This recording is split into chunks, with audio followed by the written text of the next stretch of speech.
The air was bitterly cold that night, a biting chill that seemed to seep into our very bones. It bit at any exposed skin, making every breath a sharp reminder of the icy grip of the night. The vast expanse of the ocean seemed to stretch endlessly before us, a dark, mysterious void that held secrets we could not fathom. A sea of tranquility, reflecting the starlight above, creating an illusion of peace and serenity. I was Eliza Gladys, a young woman filled with dreams, embarking on a journey to the new world, filled with hope and excitement for what lay ahead. Little did I know, fate had a cruel twist in store, one that would turn our dreams into a nightmare. The grand Titanic, our vessel of dreams, was sailing towards its doom, an impending disaster that none of us could foresee. The night was still, eerily so. The calmness of the sea was unsettling, as if nature itself was holding its breath. The usual vibrations of the ship seemed muted, the hum of the engines barely a whisper in the cold night air, as if the Titanic itself was holding its breath, waiting for the inevitable. The air crackled with an unspoken tension, a sense of foreboding that hung heavy over us. I remember feeling a prickle of unease, a gnawing worry that I couldn't quite place, a shiver that ran deeper than the cold, a chill that seemed to come from within. It was a premonition, I suppose, a sense that something terrible was about to happen. A whisper of the horror to come, a silent scream that echoed in the stillness of the night. Then it happened, the moment that would forever be etched in history. A shudder ran through the ship, a deep, unsettling vibration that seemed to come from the very core of the vessel. A jarring tremor that seemed to reverberate in my very bones, shaking the very foundation of our belief in the ship's invincibility.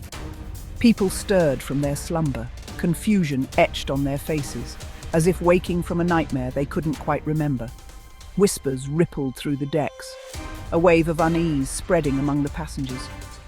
What was that? Did we hit something? The questions hung in the air, unanswered and ominous. The initial tremor was followed by an eerie silence, a silence that seemed to stretch on forever. The engines, once a constant hum of power, fell quiet, their absence a stark reminder of the gravity of the situation. I rushed to the deck, my heart pounding in my chest, each beat echoing the fear that gripped me. A collective gasp arose from the assembled passengers, a sound of shared horror and disbelief. Looming before us, a colossal iceberg pierced the night sky, its jagged edges glistening in the moonlight. Its icy breath mingled with the darkness, a cold, foreboding presence that sent shivers down our spines. A monstrous sentinel of ice that had ensnared the unsinkable Titanic in its frozen grip, a grim reminder of nature's unforgiving power. The realization that the unsinkable Titanic was taking on water sent shockwaves through the crowd. The lifeboats, our only salvation, were being prepared. But there weren't enough. The horrifying truth dawned on us. Not all would survive. The cries of terrified children pierced the night. Mothers clung to their families, their faces etched with fear. The band played on, their music a haunting melody against the backdrop of chaos. A desperate attempt to inject calm into the pandemonium. But the fear was palpable. It hung heavy in the air. We were trapped in a nightmare, the icy Atlantic waters rising to claim us. I watched in horror as the lifeboats were lowered one by one, each descent carrying away a flicker of hope, leaving behind a growing despair. Families were torn apart, husbands forced to bid farewell to wives, their eyes locked in silent agony. The cries of those left behind echoed in the night. I found myself separated from my companions, swept away by the surge of desperate humanity. I clung to the railing, the icy wind whipping at my face. The ship was tilting precariously now, the ocean seemingly drawn upwards towards us. Amidst the chaos, I saw acts of both bravery and despair. A mother calmly comforting her children, a look of serenity on her face. A young couple holding each other tightly, their love a beacon against the encroaching darkness. The wealthy and privileged, vying for a place on a lifeboat, their faces contorted with fear. I remember the faces of the crew, their initial air of calm, replaced by a grim determination as they worked tirelessly. Their duty to save as many lives as possible etched on their features.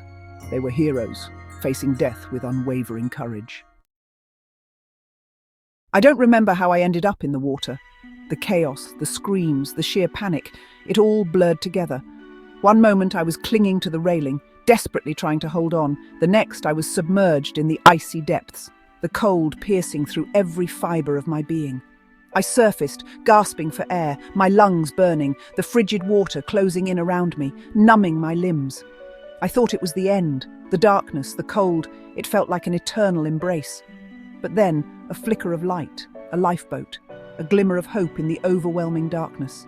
Strong arms pulled me from the clutches of the ocean, lifting me to safety. I collapsed onto the wooden bench, my body racked with shivers, my mind in a daze. As dawn broke, the first light of day revealing the extent of our ordeal, the Carpathia, our rescuer, appeared on the horizon. A ship that seemed like a mirage in the vast emptiness, but the joy of survival was overshadowed by the profound loss. The weight of the tragedy bore down on us. Over 1,500 souls had perished in the icy depths, their lives cut short in a moment of sheer terror. Their cries still echoed in my ears, a haunting reminder of the night we would never forget. The days that followed were a blur of grief and disbelief. We were safe aboard the Carpathia, but the Titanic and its victims remained vivid in our memories.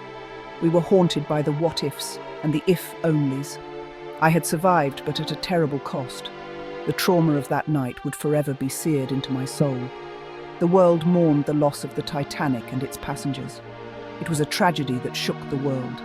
The unsinkable ship had sunk, taking with it dreams, aspirations, and countless lives. The aftermath of the Titanic disaster brought about significant changes in maritime regulations. The insufficient number of lifeboats and the lack of proper safety drills were scrutinized. The world learned a harsh lesson from the sinking of the Titanic, a lesson paid for in human lives. For us, the survivors, life would never be the same. We carried the weight of that night with us. The memories, the guilt of survival, the loss of loved ones. The Titanic was a tragedy that transcended generations, its impact reverberating through time. The Titanic's grip on my life was relentless. Nightmares plagued my sleep. The chilling cries of those lost in the water echoed in my ears. The faces of the dead haunted my waking hours. I was a survivor, yes, but I was also a prisoner of my memories. The world moved on, but I remained tethered to that fateful night. The Titanic had become a part of me, an unwelcome companion that cast a long shadow over my life. In the years that followed, I dedicated myself to honoring the memory of those lost. I shared my story, bearing witness to the horrors of that night. It was painful, reliving the trauma, but it was important. The world needed to remember. Don't forget to leave a comment, like, share and subscribe to the channel.